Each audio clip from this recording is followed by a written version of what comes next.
This festive season, meet all your financial goals. Crystal Finance व अजीत माखीजानी लाए हैं आपके लिए personal loan offers, instant disbursal, easy hassle free process, door step process,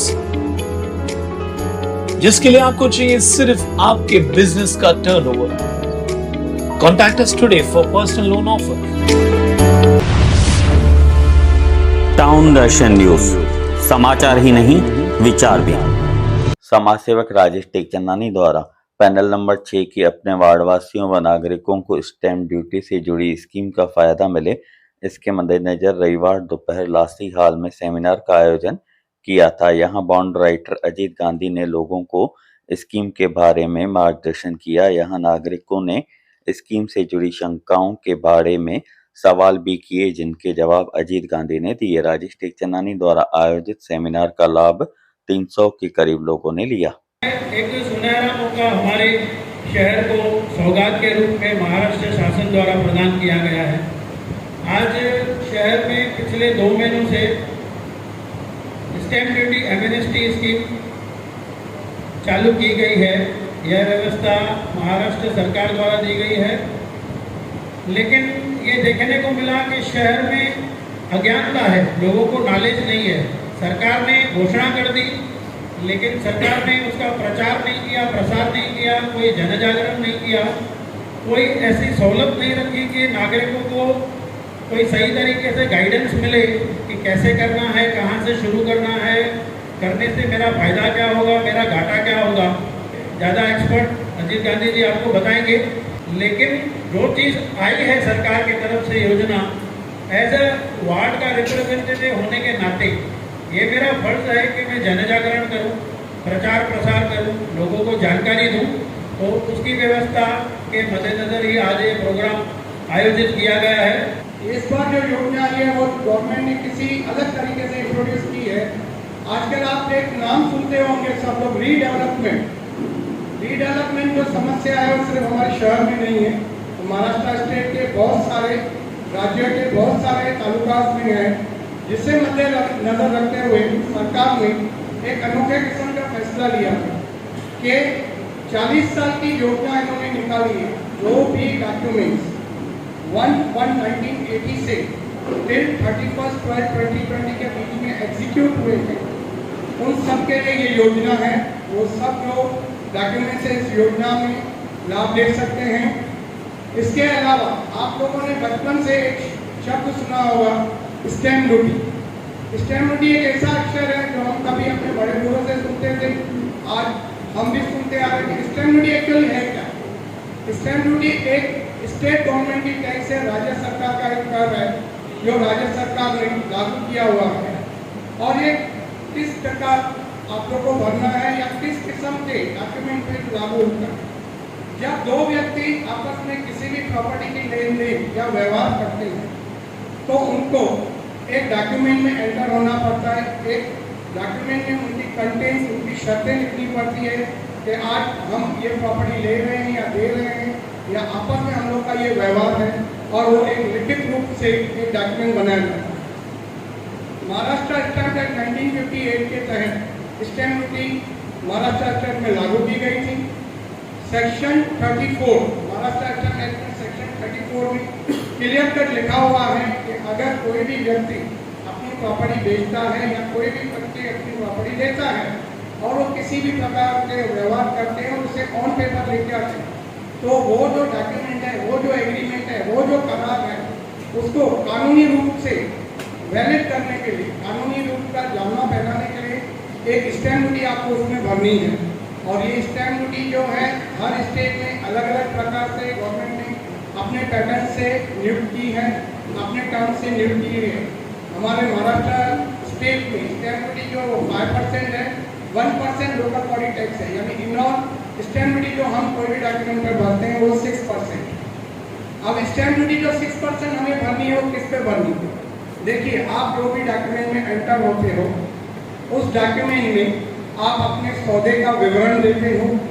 आपने ये सौदा कितने में लिया है, 2 लाख में लिया है, 5 लाख में लिया है, 6 लाख में लिया है। तो जो भी अमाउंट आप आपके डॉक्यूमेंट में मेंशन करते हैं उसे करके कहते हैं एक्चुअल वैल्यू पार्टी। इसके अलावा एक वैल्यू ये हो गई जो दो व्यक्ति डॉक्यूमेंट में जानकारी देते हैं कि हम लोग ये वैल्यू में अपनी प्रॉपर्टी सेल कर रहे हैं या ले रहे हैं।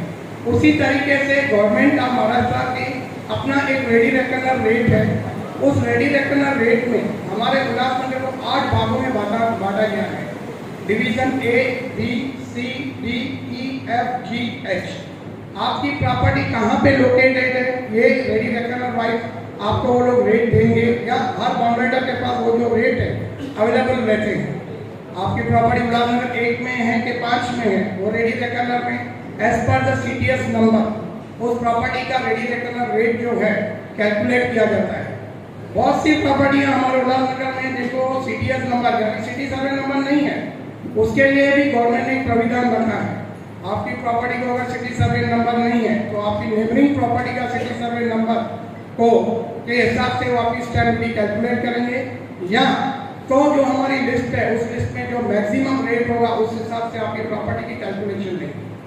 गवर्नमेंट के रेडी रेकनर के रेट से आज मैं आपको एक एग्जाम्पल बता रहा हूँ। आज किसी भाई साहब ने कोई प्रॉपर्टी ली है 5 लाख रुपए में और उस प्रॉपर्टी का गवर्नमेंट का रेडी रेकनर रेट है सपोज 6 लाख रुपए, तो जो स्टैम्प ड्यूटी आप लोग को भरनी होगी वो 6 लाख रुपए के ऊपर भरनी होगी न कि 5 लाख रुपए। अभी यही चीज का वाइस वर्सा एग्जाम्पल भी है। गवर्नमेंट का रेडी रेकनर आपकी प्रॉपर्टी का 4 लाख है लेकिन आप लोग का व्यवहार आप लोग पेपर पे दिखा रहे हैं वो 5 लाख का दिखा रहे हैं तो आप लोग को स्टैम्प ड्यूटी 5 लाख पे भरनी पड़ेगी। यानी जो higher side of the document का कंसीडरेशन रहेगा उस पर आपको स्टैम्प ड्यूटी भरनी पड़ेगी। स्टैम्प ड्यूटी भरने के बाद उसकी एक अलग से प्रतिक्रिया रखी गई है गवर्नमेंट ने जिसको कहते हैं हम रजिस्ट्रेशन। रजिस्ट्रेशन का भी एक उनका नियम है 1% रजिस्ट्रेशन चार्ज आपको भरनी है जो भी आपका व्यवहार हुआ है उस पर या मार्केट वैल्यू बाजार value whichever is the higher. लेकिन रजिस्ट्रेशन में उन्होंने एक सीलिंग डाला हुआ है, एक लिमिट डाला हुआ है। मैक्सिमम रजिस्ट्रेशन फी जो आपको भरनी है वो है 30,000 रुपीज।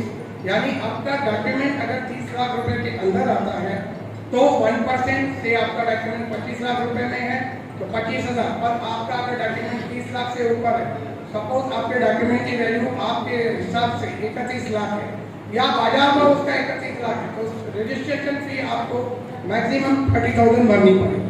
ये गवर्नमेंट का प्राविधान है। अभी ये जो स्कीम इंट्रोड्यूस हुई है इस स्कीम में गवर्नमेंट ने मौका दिया है पूरे महाराष्ट्र स्टेट के नगरवासियों को शहरवासियों को कि जो भी डॉक्यूमेंट आप लोग ने आपके बीच में एग्जीक्यूट किए हैं और किसी कारणवश आप लोग ने उस पर किसी भी प्रकार की स्टैम्प ड्यूटी नहीं भरी है या कम भरी है कोई भी उसका कारण हो सकता है। एक कारण अज्ञानता हो सकता है, एक कारण लैक ऑफ डॉक्यूमेंट हो सकता है, एक कारण ये भी हो सकता है कि आपकी प्रॉपर्टी को संगत नहीं है या आपकी प्रॉपर्टी का प्लान पास नहीं है तो आपने वो व्यवहार 50 रुपए पे 100 रुपए के स्टैम्प पेपर पे करके उसको अपने पास रख लिया और आगे बढ़ गए। तो गवर्नमेंट ने उन्हीं सब डॉक्यूमेंट्स को मद्देनजर रखते हुए ये अभय योजना चालू की है जिसमें आपकी एग्रीमेंट पे कुछ भी स्टैम्प ड्यूटी अगर पेड है तो वो स्टैम्प ड्यूटी वाला डॉक्यूमेंट आपको सबमिट करना है joint district registrar collector office compound में और वहाँ पे वो as per the ready reckoner collector office के वहाँ पे as per the ready reckoner calculation लेंगे। सेम चीज़ है आपका अगर वैल्यू डॉक्यूमेंट का ज़्यादा होगा तो स्टैम्प ड्यूटी उस पर लागू की जाएगी, अगर आपका बाजार भाव ज़्यादा है तो उस पर लागू की जाएगी। तो इस प्रकार से गवर्नमेंट ने ये सुविधा पूरे महाराष्ट्र स्टेट में दी है, न सिर्फ हमारे उल्लासनगर में। लेकिन उल्लासनगर को सबसे ज़्यादा फायदा आएगा। फायदा क्यों आएगा? आज हमारे शहर में रीडेवलपमेंट की आप प्रतिक्रिया सुन रहे हैं। बहुत सारी बिल्डिंग्स में बहुत सारे बिल्डर्स बॉम्बे के, उल्लासनगर के, कल्याण के आ रहे हैं और मीटिंग्स ले रहे हैं कि हम आपकी बिल्डिंग आपको रीडेवलपमेंट करके देंगे और रीडेवलप की प्रतिक्रिया में आप जुड़िए। देखिए ये जो स्टैम्प ड्यूटी का माध्यम है, जब भी आप स्टैम्प ड्यूटी भरेंगे आपके डॉक्यूमेंट तो ये आपका पहला कदम होगा आपकी बिल्डिंग के रीडेवलपमेंट प्रोसेस के लिए। रीडेवलपमेंट के प्रोसेस में कैसे है, आज एक्स बिल्डिंग में सपोज एक 15 फ्लैट होल्डर्स है, 15 फ्लैट होल्डर्स में लास्ट जो फ्लैट होल्डर है अगर उस आदमी का या उस व्यक्ति का स्टैम्प ड्यूटी पेड डॉक्यूमेंट है, 15 के 15 जनों ने स्टैम्प ड्यूटी भरी है तो उसकी सेकंड प्रतिक्रिया है, सेकंड कदम है कि आप अपनी सोसाइटी को कोऑपरेट करवा सकते हैं कोऑपरेटिव करवाने के बाद आप उसके लिए डीम कन्वेंस के लिए जा सकते हैं।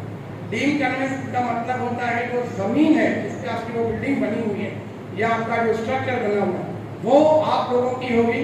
डीम कन्वेंस का प्राविधान सरकार ने दिया है।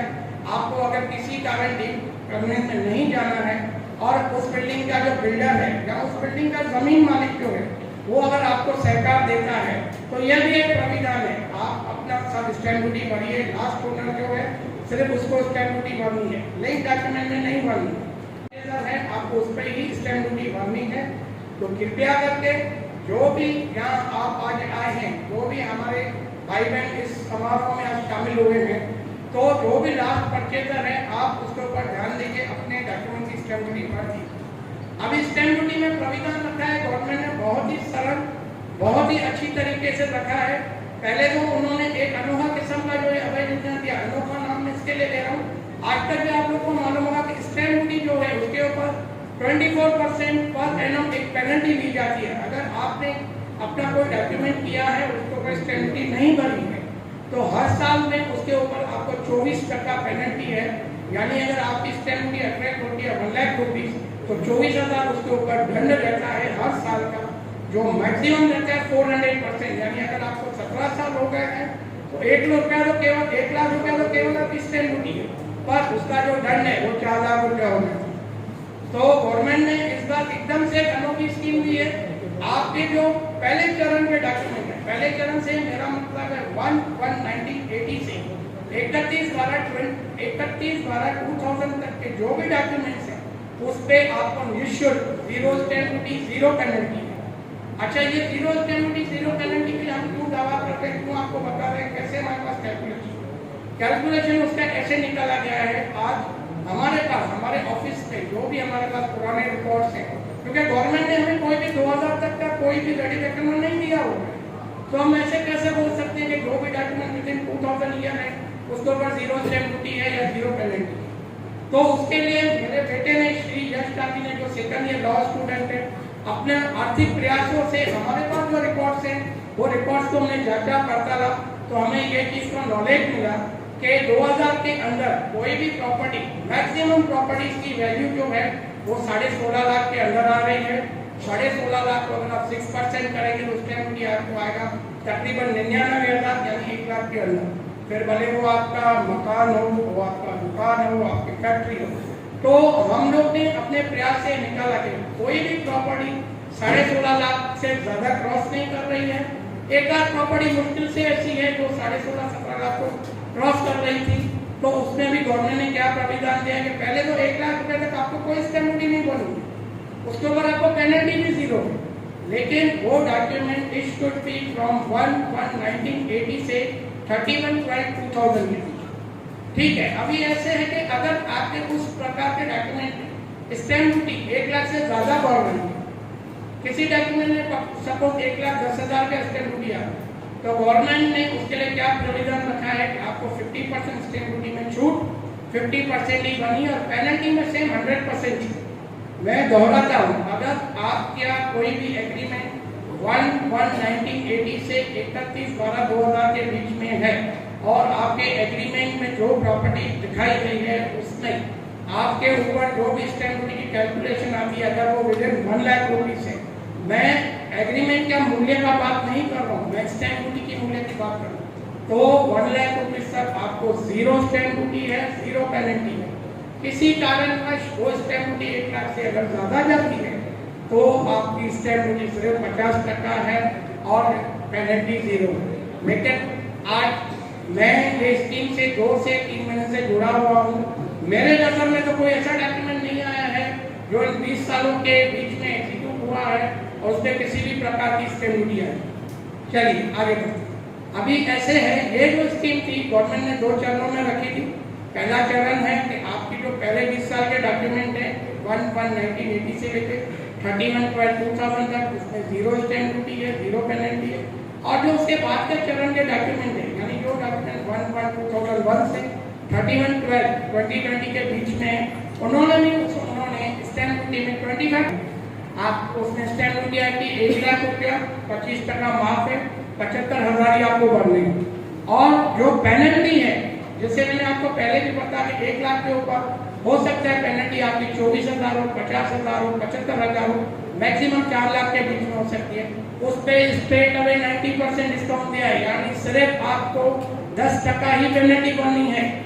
1 लाख रुपए की स्टैंप ड्यूटी पे आपको 75,000 भरने हैं, 25,000 वेव ऑफ है। 4 लाख तक की पेनल्टी पे सिर्फ आपको 10% भरना है। अगर आपको पेनल्टी 4 लाख रुपए आती है तो सरकार आपसे सिर्फ 40,000 रुपए लेगी, खत्म। अगर 3 लाख आती है तो 30,000 लेगी, 1 लाख आती है तो 10,000 लेगी। इसके लिए हमने इसको एक अनोखा शब्द का मैं बार बार उपयोग इसके लिए कर रहा हूँ, क्योंकि वेवर जो होता है आज तक हमने सुना है 10%, 20%, 25%। ये बार सरकार ने दगादिली दिखाई है, 90% तक आपको वेवर दिया गया स्टैंप ड्यूटी में। पिछले दूसरा चरण में रिपीट करता हूँ, 1/1/2001 से 31/12/2020 के बीच में आपके किसी भी प्रकार के डॉक्यूमेंट हैं जो भी उसमें स्टैंप ड्यूटी एप्लीकेबल है, 75% आप भरेंगे, 25% स्टैंप ड्यूटी आपको वेवर है, पेनल्टी में 90% वेवर है, 10% आपको सिर्फ स्टैंप ड्यूटी भरनी है। सरकार ने एक और सराहनीय कदम उठाया है। जब ये स्कीम इंट्रोड्यूस की गई थी, ये स्कीम कैबिनेट में पास की गई थी 1 दिसंबर 2023 को, लेकिन उसका जो खुलासा है वो 7 दिसंबर 2023 को आया, जिसमें ये पुरावा लिखा हुआ था कि ये स्कीम 4 महीने के लिए इंट्रोड्यूस की गई है। पहले 2 महीने यानी 1/12/2023 से लेके 31 जनवरी 24 के अंदर अगर आप अपनी एग्रीमेंट वहाँ पे सबमिट करते हैं, अप्लाई करते हैं स्कीम का बेनिफिट लेने के लिए, तो आपको मैंने उनके बेनिफिट बताए हैं। लेकिन अगर आप चूक गए हैं तो 1 फरवरी 24 से 31 मार्च 24 के दरमियान भी आप अपने डॉक्यूमेंट जमा कर सकते हैं। लेकिन सरकार ने दरियादिली दिखाई, ये स्कीम को 1 महीने का एक्सटेंशन दिया है। सब टर्म्स कंडीशन सेम रहेगी। स्टैंप ड्यूटी पहले 20 साल के लिए 0, पेनल्टी पहले 20 साल के लिए 0, दूसरे चरण में 75% स्टैंप ड्यूटी, 10% पेनल्टी, और आखिरी तारीख सरकार ने मुकर्रर की है पहले चरण के लिए 28 फरवरी 2024। और जो दूसरा चरण है, दूसरे चरण में भी उन्होंने कोई खास बदलाव नहीं किया है, 2 ही बदलाव है। जो स्टैंप ड्यूटी आपको पहले चरण में 0 थी पहले 20 साल के लिए, वही स्टैंप ड्यूटी दूसरे चरण यानी अगर आपका डॉक्यूमेंट 1/1/1980 से लेके 31/12/2000 के बीच में है और कोई कारणवश आप वो डॉक्यूमेंट 28 फरवरी 24 तक नहीं जमा करा पाएंगे और आप मार्च के महीने में वो एग्रीमेंट जमा कराते हैं, तो आपको 80% की छूट है स्टैंप ड्यूटी में, 80% की छूट है पेनल्टी में, सिर्फ 20% ही आप स्टैंप ड्यूटी भरोगे, 20% ही पेनल्टी भरोगे। और वो स्टैंप ड्यूटी पेनल्टी भी लाखों में नहीं जाएगी, हंड्रेड्स एंड थाउजेंड्स नहीं जाएगी। यानी अगर अपनी प्रॉपर्टी का मूल्यांकन करोगे तो 2 या 4% ही उसका जो वैल्यू है, आप किसी 10 लाख रुपए 15 लाख की प्रॉपर्टी है तो स्टैंप ड्यूटी अगर वो 20-25-30 हजार रुपये भर रहा है पेनल्टी समेत, तो आज अगर आप उसका मूल्यांकन करोगे तो 2 या 3% ही आप उसमें भर रहे हो, 2 या 3 या 4% भर के आप अपनी प्रॉपर्टी को 100% सेव कर रहे हो, 100% की सुरक्षा दे रहे हो। दूसरे चरण में ये चीज भी रखी गई है कि कोई कारणवश अगर आप चूक गए, फरवरी में नहीं दे पाए और आपका डॉक्यूमेंट दूसरे चरण में है, यानी आपका जो डॉक्यूमेंट है वो 1/1/2001 से 31/12/2020 के बीच में है, तो और आपने उसको मार्च में अप्लाई किया, तो आपको स्टैंप ड्यूटी का डिस्काउंट 20% है, जो पहले चरण में 25 था। यानी आपको स्टैंप ड्यूटी 1 लाख की जो पहले चरण में 75,000 भरनी है वो 80 हो जाएगी। सेकंड चरण में जो पेनल्टी आपको 10% भरनी है, 90% वेवर का, वो 80% हो जाएगी। यानी पहले चरण में जो डिस्काउंट है वो 75% प्लस 10% पेनल्टी, सेकंड चरण में वही डिस्काउंट जो है 80%, डिस्काउंट 20% है, स्टैंप ड्यूटी 80% है और पेनल्टी सिर्फ 20% है, 80% का वेवर है। अभी ये स्कीम मैंने आपको बताई है। अभी स्कीम में आपको अप्लाई कैसे करना है, कौन कौन से डॉक्यूमेंट देने हैं। जब स्कीम इंट्रोड्यूस हुई थी तो गवर्नमेंट ने हमें कुछ डॉक्यूमेंट की लिस्ट दी, जो स्टैम्प पेपर पे आपने वो एग्रीमेंट बनाई है, वो स्टैम्प पेपर कितना भी साल गुना रहने दो, 40 साल के दरमियान की जो आपकी एग्रीमेंट है उसका आपको स्टैम्प पेपर बिल चाहिए। बिल कौन देगा आपको? बिल देगा वो स्टैम्प बिल्डर, जिसका उस स्टैम्प पेपर के ऊपर ठप्पा लगा रहता है। बहुत सारे शहरवासियों को नहीं समझ में आता है कि यार स्टैम्प पेपर तो हमने कहाँ से लिया हमें पता नहीं, हमने तो श्री अजीत गांधी जी से या अदर हमारे जो कॉर्पोरेटर भाई बहनों से एग्रीमेंट बनाई है, हम बिल कहाँ से लाएंगे, हमें कहाँ से पता चलेगा ये स्टैम्प वेंडर कौन है। तो हमारी फॉर्म जो है गांधी एसोसिएट जो हमारी फॉर्म है गांधी कॉर्पोरेटर की, हमने मेहनत करके आपका जो स्टैम्प वेंडर है जिसका आपके स्टैम्प पे कोई नाम पता दर्ज नहीं है, जिसमें बहुत सारे स्टैम्प वेंडर्स गुजर गए हैं, उनकी भी हमने एड्रेसेस निकाली है, उनका भी पता निकाला है। और बहुत सारे एग्रीमेंट पे आप देखोगे तो स्टैम्प वेंडर धोनी मांगनी लिखा हुआ है, उनकी भी हमने स्टैम्प पेपर्स वालों की जांच की है। आज भले वो इस दुनिया में नहीं है, लेकिन उनके घर वाले हैं, उनसे हम सहयोग ले रहे हैं। किसी को भी किसी भी प्रकार की जानकारी चाहिए, हमसे हमारे ऑफिस में आके ले सकता है। अच्छा, आपको ऐसा लगता है हम क्यों मॉडरेटर के पास गए, हमको मॉडरेटर अटेंड नहीं कर रहा है, 2-2 घंटा लाइन में बैठना पड़ रहा है, उसका अलग एक प्रोविजन दिया। आप सरकार को भी ये चीज के लिए जा सकते हैं।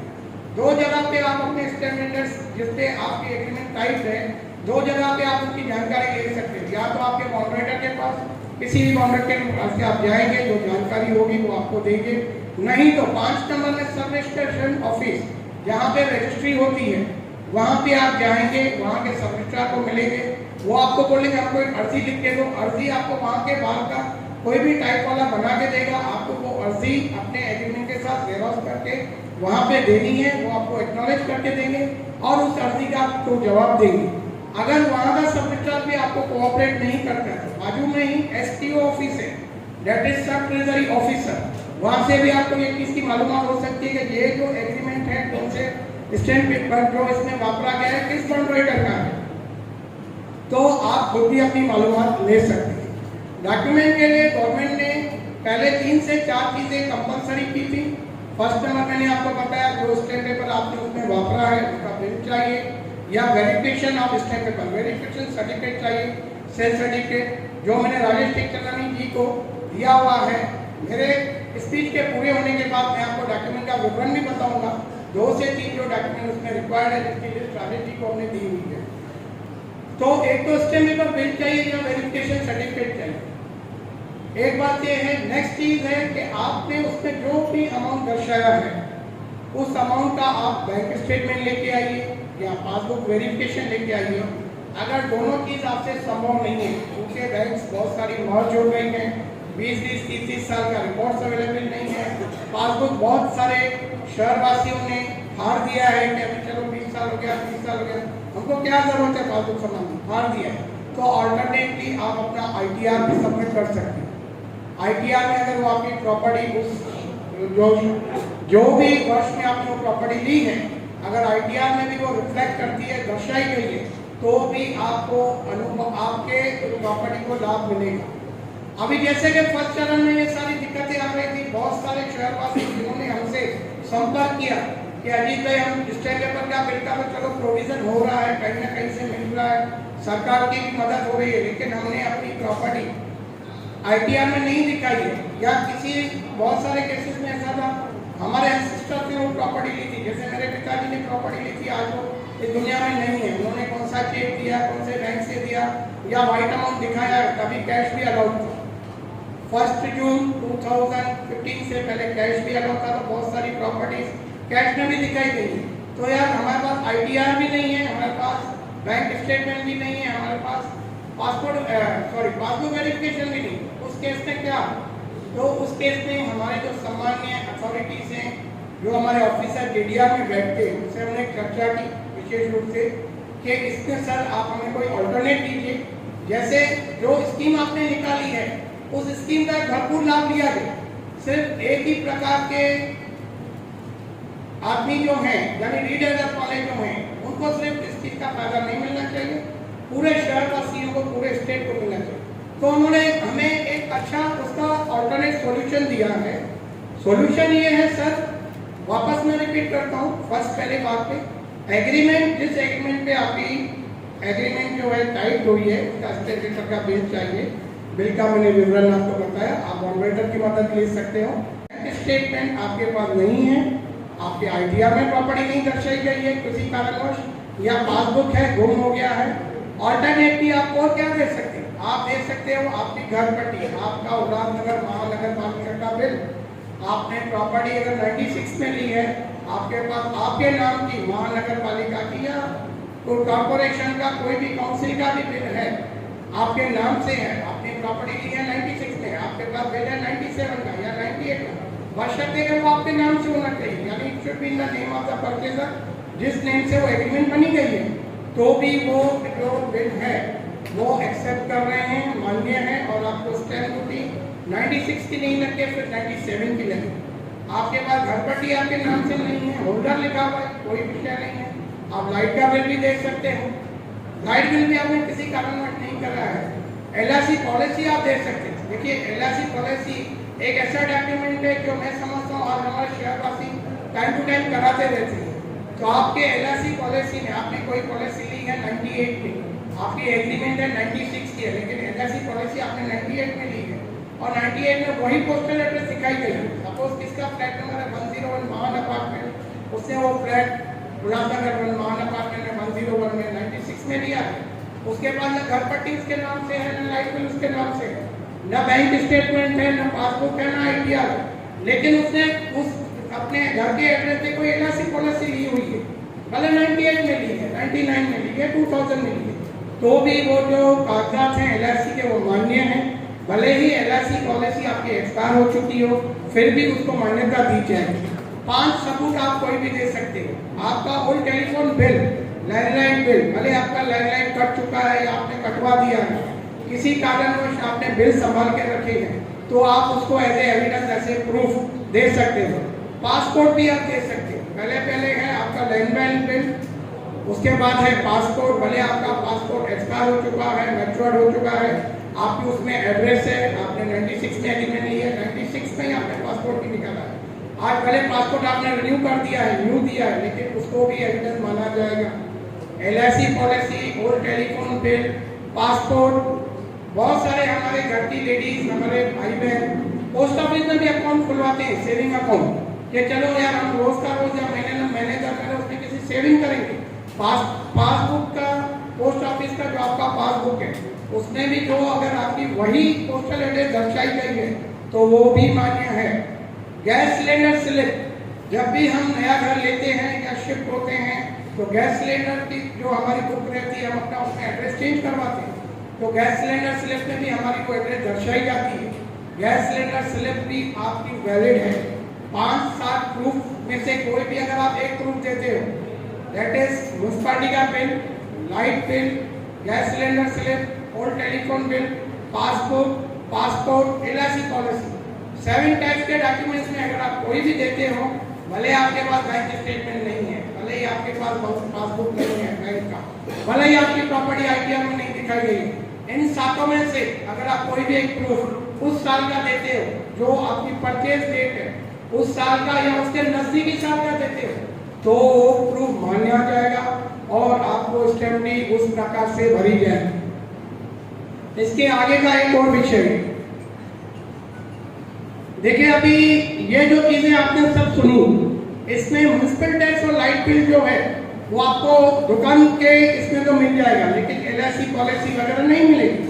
तो दुकानदारों के लिए क्या सुविधा है मैं बताता हूँ। दुकान में आप 4 चीज दे सकते हो, म्युनिसिपल का बिल दे सकते हो, लाइट का बिल दे सकते हो, शॉप लेसन दे सकते हो, भले शॉप लेसन आपका एक्सपायर हो चुका है, वैट का भी आपके पास कोई है अगर कागजात, आप वैट का भी उसमें कागजात जोड़ सकते हो, जैसे आपको उस ईयर का बेनिफिट मिला जाए। तो दुकान में 4 चीजें आप दे सकते हो, ओल्ड टेलीफोन बिल भी दे सकते हो, municipal, light, old telephone bill, shop licence, VAT, ये 5 चीजें आप दुकान में दे सकते हो। घर में आपको 7 चीजों का प्रोविजन है, municipal, light, LIC bill, old municipal tax, old telephone bill, passport, post office का कोई भी पासपोर्ट, गैस सिलेंडर स्लिप आप जो है उसमें जोड़ सकते हैं। अच्छा, कोऑपरेटिव सोसाइटी में जो हमारे भाई बहन रहते हैं, अगर उनके नाम से शेयर सर्टिफिकेट हुआ है, जो जब भी आपने अपनी एग्रीमेंट ली है, उस एग्रीमेंट के डेट के दरमियान, उसकी नजदीकी डेट के दरमियान आपका शेयर सर्टिफिकेट आपके फ्लैट का आपके नाम पे हुआ है, तो वो भी माना जाएगा। जो भी परचेजर है, अगर वो इस दुनिया में नहीं है, आपके डैडी हैं, आपकी मम्मी हैं या आपके दादाजी हैं, उनके नाम से वो एग्रीमेंट की गई है, आज वो इस दुनिया में नहीं है, तो उनका डेथ सर्टिफिकेट जोड़ के आप खुद का पैन कार्ड, आधार कार्ड, खुद का 3 फोटो जोड़ के भी स्टैम्प ड्यूटी आप भर सकते हो। दूसरा चरण जो है वो स्टार्ट होगा 1 मार्च से लेकर 31 मार्च 2024 तक। अभी 1 मंथ की जो एक्सटेंशन दी गई है, कृपया करके सबसे विनती है आप इस स्कीम का भरपूर लाभ उठाइए। अपने आपके जो बच्चे हैं उनको भी इस चीज़ का आप नॉलेज दीजिए। आज देखिए हमारी जो आने वाली पीढ़ी है, हमारी जो गुजरी पीढ़ी थी, उन्होंने बहुत सारे कारणों से बहुत सारी चीज़ें अधूरी रखी थी, अवेयरनेस नहीं थी। और जैसे कि हम लोग जो है मेहनत कश लोग हैं, बहुत मेहनत से एक एक रुपया जोड़ के हमने अपनी प्रॉपर्टियाँ बनाई हैं। जैसे कि अज्ञानतावश हमारे बड़े बूढ़ों ने, या ऐसे भी आप कह सकते हैं कि गवर्नमेंट में भी बहुत सारी ऐसी कमियां थी जिसकी वजह से हम लोग स्टैम्प ड्यूटी नहीं भर पाए। स्टैम्प ड्यूटी नहीं भरने से खामियाजा ये होता है कि अगर आपकी प्रॉपर्टी किसी भी लिटिगेशन में आ जाती है किसी भी कारणवश, तो कोर्ट ऑफ लॉ गवर्नमेंट में आपकी एग्रीमेंट मान्य नहीं है। जो एग्रीमेंट दो व्यक्तियों के बीच में अगर हुई है, अगर वो प्रॉपरली स्टैम्प्ड नहीं है और अगर उसमें किसी प्रकार का डिस्प्यूट आता है, किसी प्रकार की लिटिगेशन आती है, तो गवर्नमेंट में कोर्ट ऑफ लॉ में वो जो एग्रीमेंट है मान्य नहीं है। आज आपकी बिल्डिंग गिर गई है, कोई भी आदमी, कोई जूना मकान वाले, कोई जूना बिल्डर आके उस पे उसकी जमीन पे अपना हक जताता है और आप लोगों के पास स्टैम्प ड्यूटी पे डॉक्यूमेंट नहीं है, आप भले कोर्ट ऑफ लॉ में जा सकते हो, क्योंकि कोर्ट ऑफ लॉ का क्लियर कट इंस्ट्रक्शन है सेक्शन 34 में कि कोई भी डॉक्यूमेंट में लीगलिटी तभी है जब आपको स्टैम्प ड्यूटी पेड है।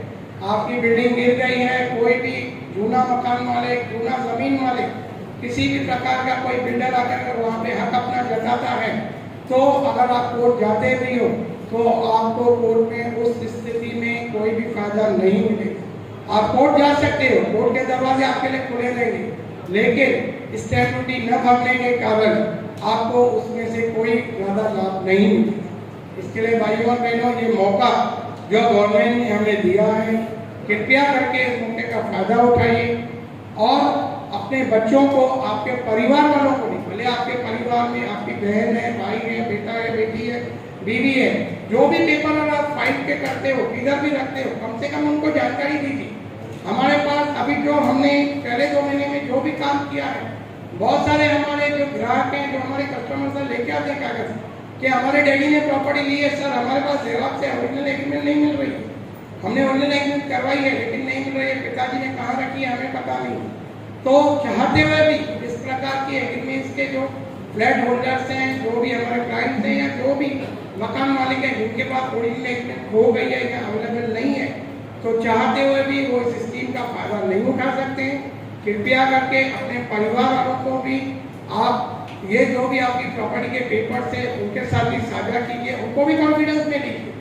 जैसे आज आप मोबाइल पे रोज 1 घंटा खेलते हैं या टीवी देखते हैं, कम से कम 15 से 20 मिनट अपनी आपकी जो प्रॉपर्टीज अभी हैं, किसके पास 1 प्रॉपर्टी है, किसके पास 2 है, किसके पास 5 है, तो कृपया करके अपने बच्चों को, उनको भी ये चीज से साझा कीजिए। उन्होंने कहा कि आप टैक्स रिसिप्ट देख के दीजिए कि टैक्स रिसिप्ट पे कैलकुलेशन होगा, तो क्या स्टैम्प ड्यूटी जो है वो एग्जीक्यूशन के इंस्ट्रूमेंट एग्जीक्यूशन जिस हुआ है उस के ऊपर है या टैक्स रिसिप्ट के ऊपर है का है। और मैंने वो एग्जीक्यूट किया है 26 जून 2000 का, तो लेकिन मैंने जो टैक्स रिसिप्ट दिया है वो 2007 और 8 का है, तो मेरे पास जूने टैक्स रिसिप्ट नहीं थे, मैंने वो जमा किए थे, तो मुझे उन्होंने यही बताया था कि कैलकुलेशन जो है वो 7 और 8 का होगा, लेकिन तो मेरा तो 2000 के पहले का है, तो उसका क्वेरी। और एक और क्वेश्चन है इसमें, मैंने ये वो जो प्रॉपर्टी है वो ITR में 2021-22 में दिखाया हुआ है, तो क्या वो एक्सेप्ट है, मान्य है? मैंने आपको पहले भी ये चीज बताई, अभी वापस से एक बार बता रहा हूँ। गवर्नमेंट ने जो उनकी मांग की है कि आपका जिस प्रकार का भी डॉक्यूमेंट है और उसमें जो भी डेट लिखी हुई है, तो आपको 2 ही चीजें जो है कंपल्सरी देनी है। पहली है स्टैम्प पेपर विद उसका स्टैम्प वेरिफिकेशन सर्टिफिकेट या बिल, और दूसरा उसमें जो अमाउंट दर्शाया गया है, बैंक स्टेटमेंट या पासबुक या ITR। अभी आप भाई साहब ने कहा कि आपका जून 2000 का डॉक्यूमेंट है, लेकिन आपके पास जो टैक्स रिसिप्ट है वो 2009 की यहाँ की है, शायद आपने अभी ऐसे कहा। तो बैंक स्टेटमेंट में अगर आपकी जो प्रॉपर्टी में जो भी अमाउंट दर्शाया गया है वो प्रॉपर्टी अगर आपके ITR में दर्शाई गई है या आपके पास उस प्रॉपर्टी में जो विवरण दिया गया है डिटेल्स ऑफ पेमेंट का, उसका आपको कोई भी प्रूफ है, प्रूफ यानी कि आपके पास बैंक स्टेटमेंट है सर्टिफाई किया हुआ, या आपको पासबुक सर्टिफाई किया हुआ है, या आपके पास ITR में वो प्रॉपर्टी 2000 में ही दर्शाई गई है, जिसमें आप आपका सरल फॉर्म और आपका बैलेंस शीट दे सकते हो। CSA जो है आपको सर्टिफिकेट करके देना पड़ेगा। तो सर आपको 2000 के ही चरण में लिया जाएगा, यानी आपके प्रॉपर्टी को zero stamp duty, zero penalty ही आएगी। लेकिन अगर आप यहाँ चूक गए हो, आपकी प्रॉपर्टी का बिल, स्टैंप पेपर का बिल या सर्टिफिकेट ऑफ स्टैंप पेपर आप दे पा रहे हो, लेकिन आप आपकी जो पेमेंट दर्शाई गई है वो नहीं प्रूव कर पा रहे हो, तो उसके नजदीकी डेट, जैसे आपने कहा कि अजीत भाई मेरी प्रॉपर्टी की म्युनिसिपल टैक्स 2009 की है, यानी नजदीकी डेट मानी जाएगी 9009। तो उस विषय में सर आपके प्रॉपर्टी की जो वैल्यूएशन होगी वो 2009 के रेडी रेकनर के हिसाब से होगी। जो भी स्टैंप ड्यूटी कैलकुलेट होगी उसमें आपको 25% की छूट दी जाएगी। पेनल्टी में 90% की छूट। अभी आपकी पेनल्टी कहाँ से कैलकुलेट होगी? क्योंकि देखिए आपका डॉक्यूमेंट तो 2000 का है, लेकिन आप स्टैंप ड्यूटी तो 2009 के हिसाब से भर रहे हो, तो सर आपकी जो पेनल्टी है ना वो भी 2009 से गिनी जाएगी, 2000 से नहीं गिनी जाएगी।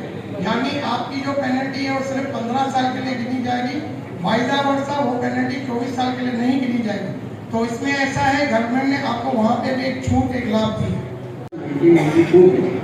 बट वो एक्सपायर हो गई 14 और 13 में उसने गिफ्ट डीड बनवाया था मेरे और मेरे भाई के नाम से। तो वो टैक्स भूमि के 1992 के स्टैम्प पेपर पे बनी जाएगी या 2013 पे जो गिफ्ट डीड बनी थी उसके ऊपर बनी जाएगी? देखो क्लैरिफाई किया था, जो भी लास्ट डॉक्यूमेंट आपके फाइल में होगा, जैसे आपके विषय में आपका कहना है आपकी मम्मी जी ने आपको 2013 में प्रॉपर्टी गिफ्ट की हुई, सही है ये बात? राइट, ठीक है। तो मम्मी जी ने जब भी आपको 2013 में प्रॉपर्टी गिफ्ट की, तो पिछली जो उनकी खुद की ओन परचेज है, जब उन्होंने ये प्रॉपर्टी ली थी तो उससे आपको फिलहाल ये स्कीम के तहत कोई स्टैम्प ड्यूटी नहीं भरनी है। लास्ट डॉक्यूमेंट आपके डॉक्यूमेंट 2013 का है, तो 2013 के हिसाब से बख्शीश पत्र यानी गिफ्ट डीड पे ही आपको स्टैम्प ड्यूटी आएगी। और मुझे बताते हुए एक और खुशी हो रही है, अगर आपको गिफ्ट डीड है, बख्शीश पत्र है, आपकी मम्मी ने आपको दी है, तो हो सकता है शायद स्टैम्प ड्यूटी जो 6% है वो 4% तक आ जाए। उनके मुख्यमंत्री बनने के बाद उन्होंने रेजिडेंशियल प्रॉपर्टीज के लिए अलग से सुविधा दी थी। अगर हम लोग डायरेक्ट रिलेशनशिप में, फर्स्ट रिलेशनशिप में हैं और हम लोग रेजिडेंशियल प्रॉपर्टी गिफ्ट कर रहे हैं सर, तो उसको सिर्फ 1% स्टैम्प ड्यूटी है, only 1% of the ready reckoner rate. Rajesh ji के डैडी ने राजेश जी को कोई 2016 में फ्लैट दिया जिसकी मूल्य 50 लाख रुपया है, तो अमूमन उस पे 6% की स्टैम्प ड्यूटी आती है, यानी 3 लाख रुपया।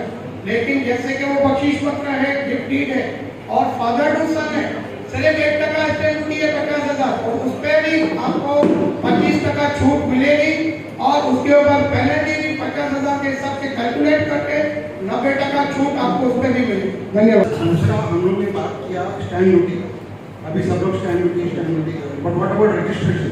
क्या हमको रजिस्ट्रेशन भरना पड़ेगा बाद में?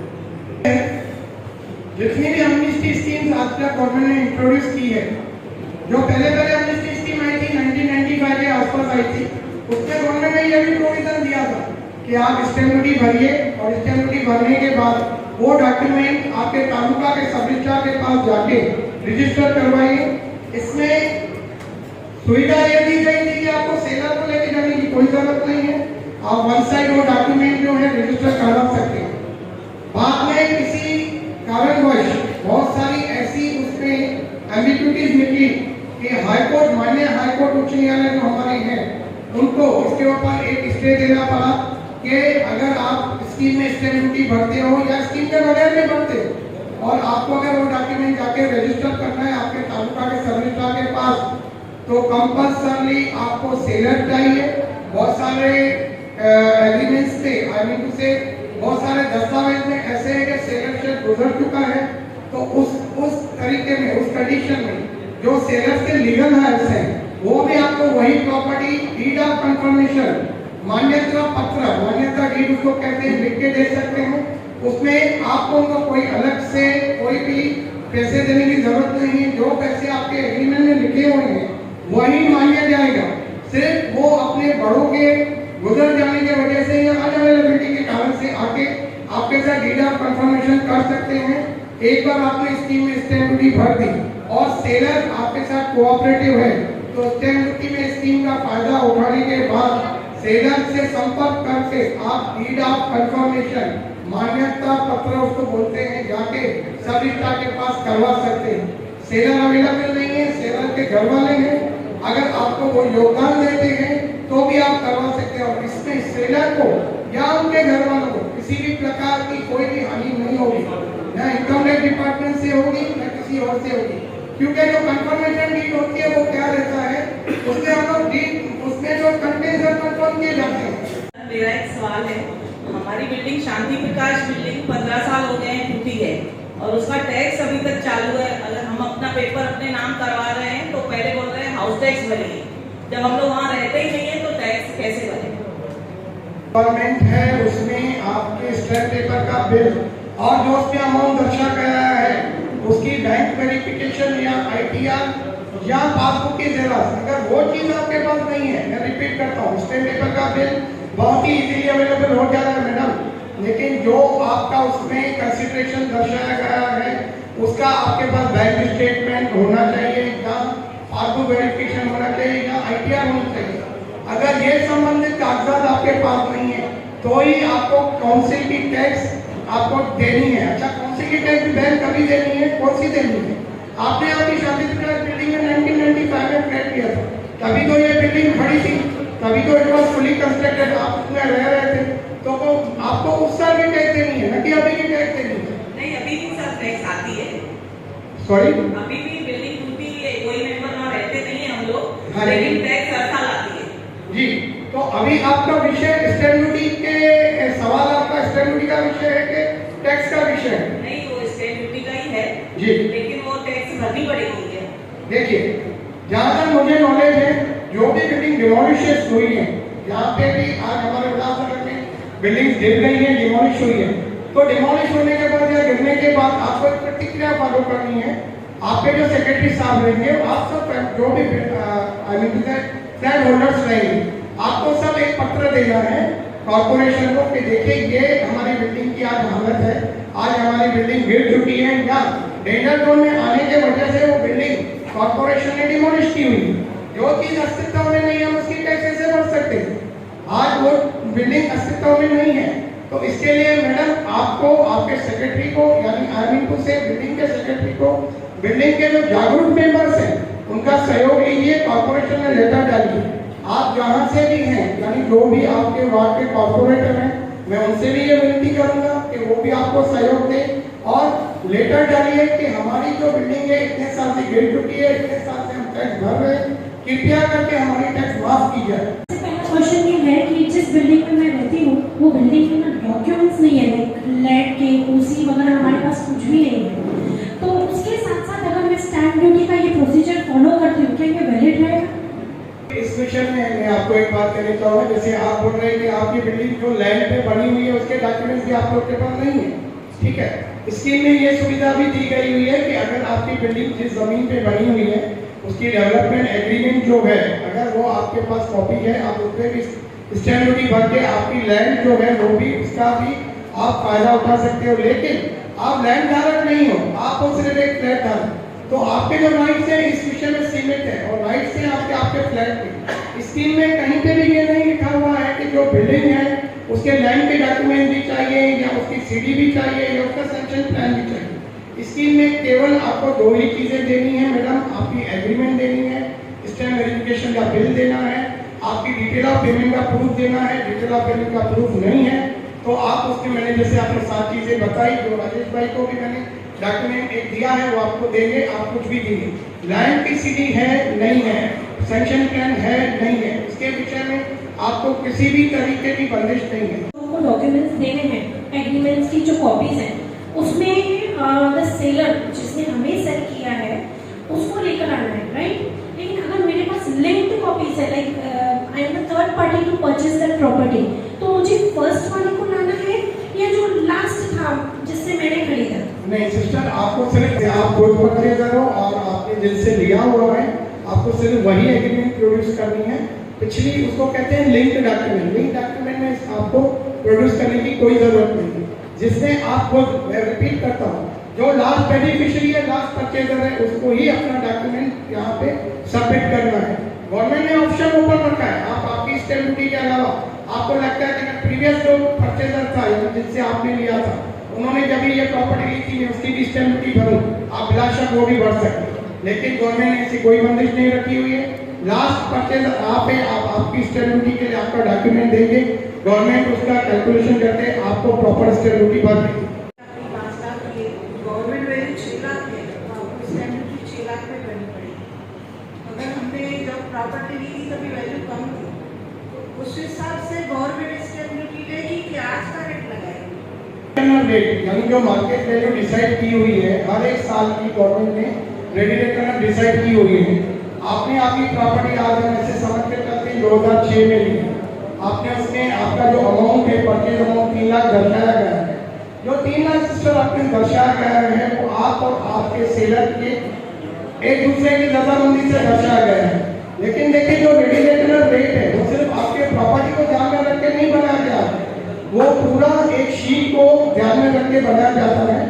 आपकी प्रॉपर्टी का रेगुलेटर रेट अगर 3 लाख रुपए से ऊपर है, तो आपकी स्टैंप ड्यूटी जो है वो 3 लाख के ऊपर रेगुलेटर रेट पे आएगी। लेकिन अगर आपके प्रॉपर्टी का रेगुलेटर रेट जो है वो 3 लाख से कम है और आपने वो प्रॉपर्टी 3 लाख रुपए में दर्शाई, तो आपको स्टैंप ड्यूटी 3 लाख के ऊपर भरनी पड़ेगी। थैंक यू, आपने एकदम डिटेल्स में ऐसे दिया है। मेरा एक क्वेश्चन है, जो महाराष्ट्र गवर्नमेंट ने अगर योजना जो लागू की है और उसके सीमा तय की है, उसके बाद भी एक्सटेंशन होगा या नहीं होगा? अगर होगा तो ठीक है, अगर नहीं होता है तो उसकी जो पेनल्टी है तो कितनी ज्यादा पड़ सकती है? ये ऐसे है, ये स्कीम का जो पहला चरण था वो 31 जनवरी को लास्ट था।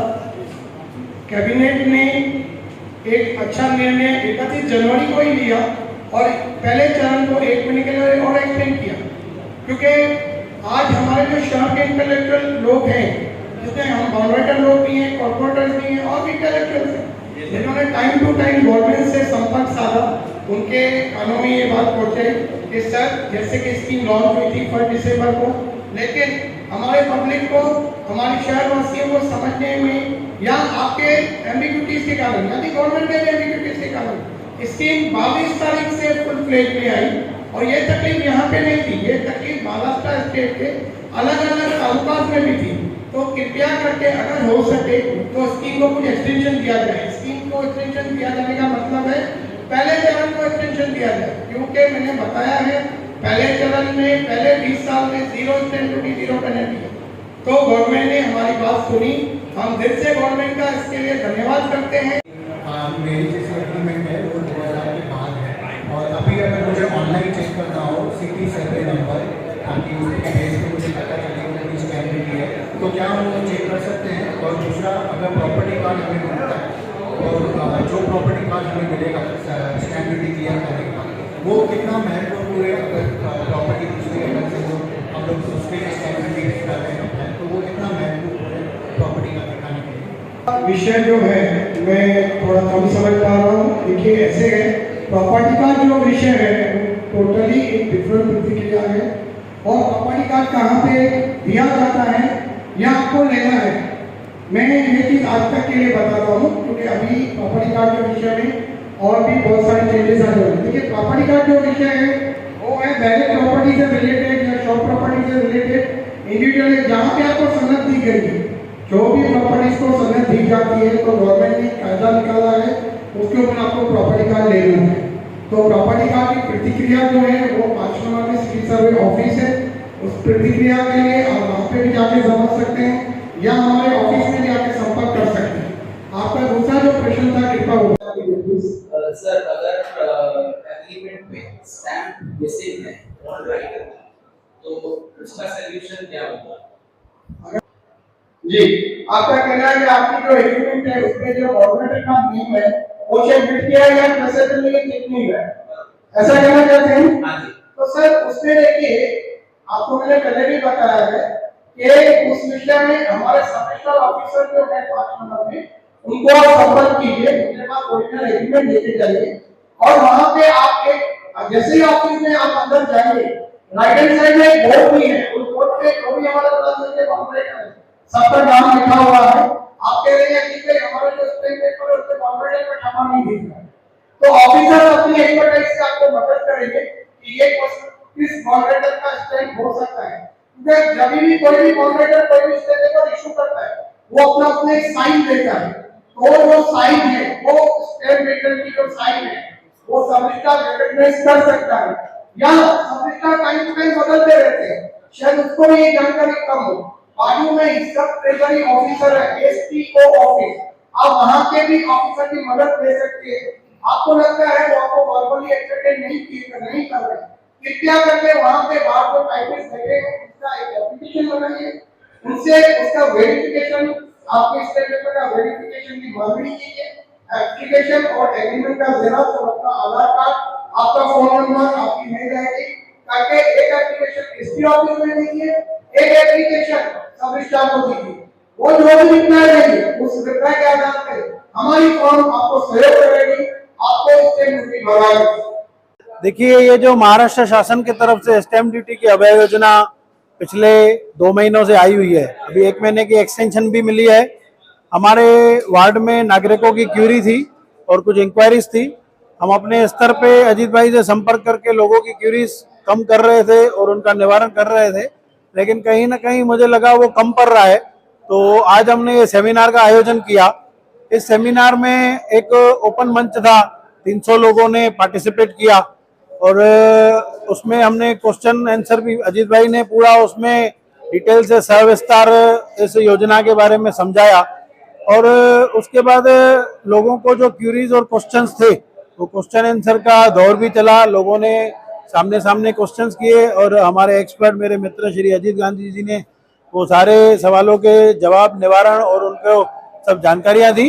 तो इस प्रकार का हमारा जो एक आयोजन किया गया था कि वार्ड के नागरिकों को महाराष्ट्र शासन की जो सुविधाएं हैं उनकी पूरी जानकारी लोगों तक जन जागरण करें, प्रचार प्रसार करें, तो वो उद्देश्य आज हमारा कामयाब हुआ और हमने आज ये प्रोग्राम रखा था।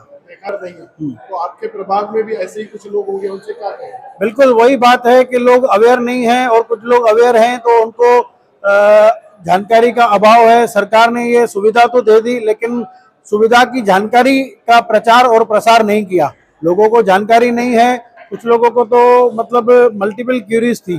तो वही कारण है कि हमारा फर्ज बनता है, यहाँ पे हमारा पार्ट आता है एज ए पब्लिक रिप्रेजेंटेटिव कि सरकार के बीच में और जनता के बीच में हम लोग बीच में कड़ी बने और सरकार की योजनाएं लोगों तक लाएं और लोगों की डिमांड्स, लोगों की सजेशंस हम सरकार तक लेके जाके फंड्स लेके आते हैं। ये हम बीच की कड़ी का हमने आज रोल निभाया है।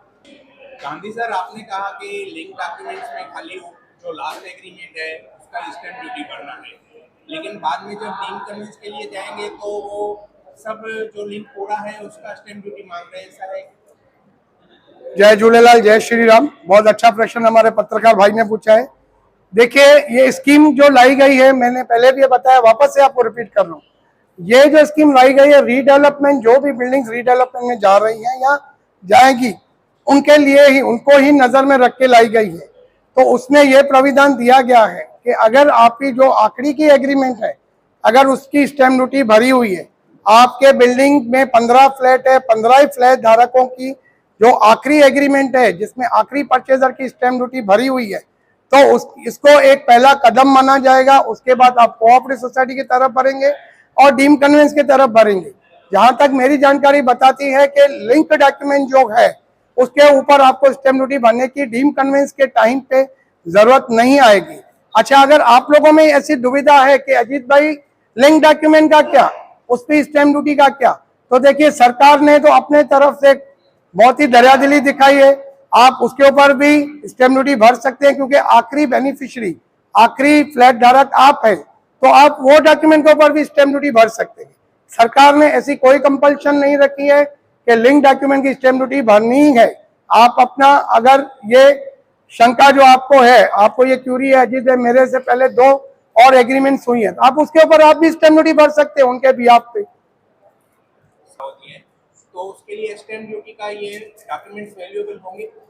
सर देखिए, इंडेक्स 2 की जो भूमिका है वो एक अलग ही प्रतिक्रिया है। मैंने आपको बताया है कि वंस आपने स्टैम्प ड्यूटी भरी, स्टैम्प ड्यूटी भरने के बाद आपने आपकी बिल्डिंग जो है कोऑपरेटिव सोसाइटी करवाई, उसके बाद आपने डीम कन्वेंस करवाई। जब वो डीम कन्वेंस हो गई तो फिर इंडेक्स 2 का प्रोटेक्शन नहीं आता आपके फ्लैट का। Once the plot is being transferred to the respective society holders, तो वो डायरेक्टली प्रॉपर्टी कार्ड चढ़ जाता है उसका। देखिए, डीम कन्वेंस के बाद का प्रोसीजर क्या है। डीम कन्वेंस के बाद का आपकी सोसाइटी की जो लैंड है उसका प्रॉपर्टी कार्ड बनेगा आप लोगों के नाम, यानी सोसाइटी के नाम से। सपोज कलाकुंज करके कोई बिल्डिंग है, उसमें डीम कन्वेंस हुई है, तो कलाकुंज जो सीडी होल लैंड पे बनी हुई है उसका property card Kalakunj cooperative housing society के नाम पे ट्रांसफर होगा। फिर रीडेवलपमेंट में आप किसी बिल्डर को दो या सेल्फ रीडेवलपमेंट के लिए जाओ। इसमें जो आपने स्टैम्प ड्यूटी अभी स्कीम में भरी है उसमें इंडेक्स 2 की प्रतिक्रिया का कोई सवाल नहीं उठा। हाँ, इंडेक्स 2 की जो रजिस्ट्रेशन की प्रतिक्रिया है वो एक अलग भाग है। आप आपके सेलर को संपर्क करके आप स्टैम्प ड्यूटी का आगे का प्रोसीजर फॉलो करके इंडेक्स 2 ले सकते हैं। क्या कहेंगे जिनकी इमारत में कुछ फ्लैट धारक अगर स्टैम्प ड्यूटी भरते और काफी सारे लोग नहीं भरना चाहते, तो इनका उनको क्या बेनिफिट होगा कि नहीं होगा? देखिए सर, ऐसा है, आज अगर हम कोई भी यात्रा करते हैं, आज अगर हम प्लेन से कोई यात्रा करते हैं, खास करके रेल से कोई यात्रा करते हैं, आसपास भीड़ रहती है, किसी ने टिकट लिया किसी ने नहीं लिया, लेकिन हम तो अपना टिकट लेते हैं और जब टीसी आता है तो हम उसको आराम से टिकट दिखाते हैं, भाई देखो हम तो टिकट लेके यात्रा कर रहे हैं, ये भाई साहब ने नहीं लिया तो दंड के अधिकारी ये होंगे। अगर कोई भाई बहन किसी कारणवश अपना स्टैम्प ड्यूटी नहीं भरता है, देखिए हम उनको एक और नजरिए से भी देख सकते हैं। खाली ये नहीं कि उनका सहकार नहीं है, ये भी हो सकता है शायद आज कोविड के बाद जो आज दुर्दशा हुई है, ऐसे भी हो सकता है कि कोई भाई बहन फाइनेंशियल मजबूरी से भी स्टैम्प ड्यूटी नहीं भरे। उस विषय में मैं उस बिल्डिंग के जो बाकी के फ्लैट ओनर्स है उनसे ये विनती करूंगा, कृपया करके अगर ऐसा कोई भाई बहन है आप अपना थोड़ा उनसे मदद कीजिए, थोड़ा प्रोपोर्शनल शेयर बढ़ा के। आज 15 मेंबर है, 8 मेंबर भर रहे हैं, 7 मेंबर नहीं भर रहे हैं, 8 मेंबरों का नॉर्मल शेयर आ रहा है 20,000 रुपया, लेकिन वो 40 हो जाएगा क्योंकि 7 मेंबर और नहीं भर रहे हैं। उनके शेयर का बर्डन लीजिए। पूरा ये जो स्कीम है उसमें आपका खर्चा हजारों में है, लाखों में नहीं है। एक बार आपकी बिल्डिंग का स्टैम्प ड्यूटी भर गया और वो रीडेवलपमेंट के लिए जाएगी तो आपको उसका 100% बेनिफिट है। जो भाई बहन नहीं भरता है हम उनसे भी गुजारिश करेंगे, कृपया करके आप स्टैम्प ड्यूटी भरिए। सर, जो दूसरा सवाल था, जिन्होंने अपना फ्लैट डील की थी, अब उनको बैंक से उसके लिए कोई भी डॉक्यूमेंट वगैरह या कुछ भी नहीं मिल रहा है, जिन्होंने बैंक के थ्रू, चेक के थ्रू पेमेंट वगैरह की थी, तो उनके लिए दूसरे क्या कागजात हो सकते हैं?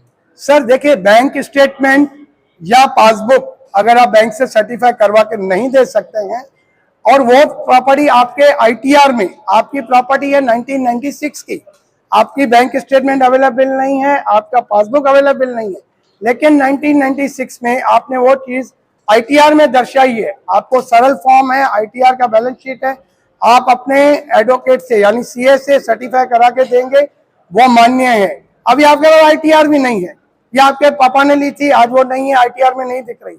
7 प्रकार के डॉक्यूमेंट्स, उसको हम कहेंगे सपोर्टिंग डॉक्यूमेंट्स। म्युनिसिपल टैक्स आपके नाम से होनी चाहिए, यानी जो परचेजर है, या लाइट बिल आपके नाम से होना चाहिए, या अगर बिल्डिंग कोऑपरेटिव है तो शेयर सर्टिफिकेट आपके नाम से होना चाहिए, या एलआईसी पॉलिसी होनी चाहिए, गैस सिलेंडर स्लिप होनी चाहिए, ओल्ड टेलीफोन बिल होना चाहिए, पासपोर्ट होना चाहिए, कोई भी पोस्ट ऑफिस का पासबुक हो, एनी 7 में से एनी 1 डॉक्यूमेंट आपका उस ईयर के परचेज बेस की नजदीकी का है तो वो मान्य है। In short, central government, state government और लोकल गवर्नमेंट का कोई भी एक कागज आप लोग के नाम से है, भले बैंक पासबुक नहीं है, आईटीआर नहीं है, बैंक स्टेटमेंट नहीं है, तो 7 कागज में से कोई भी एक कागज है तो वो मान्य है। यहाँ पर मौजूद लोगों को तो आपने बताया कि आप अपने ओरिजिनल डॉक्यूमेंट जमा कराएं, लेकिन शहर में शहरवासियों की काफी दुविधा है कि हम अपना ओरिजिनल डॉक्यूमेंट कैसे आपको दें, इसके लिए ऐसे लोगों को क्या कहेंगे? देखिए सर, ओरिजिनल डॉक्यूमेंट जो है वो गवर्नमेंट ने जो स्कीम है, योजना दी है, उसकी पहली शर्त लागू वही है। आज आपका जो डॉक्यूमेंट है, आप पत्रकार भाइयों को मालूम होगा, जेरोक्स की कोई वैल्यू नहीं रहती है, हमेशा ओरिजिनल डॉक्यूमेंट की वैल्यू रहती है, क्योंकि जेरोक्स जो है वो सिर्फ उसकी एक नकल है, एक कॉपी है, जिसमें किसी भी प्रकार की छेड़खानी की जा सकती है। तो ओरिजिनल डॉक्यूमेंट जो है अगर आप वो देंगे तो ही सरकार आपको इस स्कीम में मान्य मानेगी और ओरिजिनल डॉक्यूमेंट के ऊपर ही आपको गवर्नमेंट का सिक्का यानी स्टैंप ड्यूटी का सिक्का लगा के मिलेगा और आपका डॉक्यूमेंट जो आज वैध नहीं है, जो आपका ट्रांजैक्शन वैध नहीं है, वो वैध होगा, वैलिड होगा, in the court of law legal होगा। आपकी बिल्डिंग की जमीन कोई भी बिल्डर, कोई भी ओरिजिनल लैंड ओनर आपसे नहीं छीन पाएगा अगर आपके डॉक्यूमेंट की स्टैंप ड्यूटी पे की हुई है, भले रजिस्ट्रेशन नहीं हुई है, लेकिन आपने इस स्कीम का फायदा उठाया है और आपने स्टैंप ड्यूटी पे की है सबने मिलके, तो आपको आपकी जमीनी जो है हक वो भी मिलेगा। लद्दाख की हसीन पैंगोंग लेक और नुब्रा वैली घूमने का समय आ गया। जय बालाजी पैकेज टूर्स एंड यात्रा लेकर आए हैं 18 मई से 30 मई तक के लिए लेह लद्दाख, कारगिल और कश्मीर की खूबसूरत यात्रा केवल 25,500 रुपए में। इस पैकेज में ट्रेन टिकट्स, 9 दिन के लिए फैमिली डिलक्स रूम, 9 दिन के लिए ब्रेकफास्ट और डिनर वेज नॉन वेज और साइट सीइंग के लिए 14 सीटर टेम्पो ट्रेवलर दिया जाएगा। तो देर किस बात की, आज ही संपर्क करें जय बालाजी पैकेज टूर्स एंड यात्रा।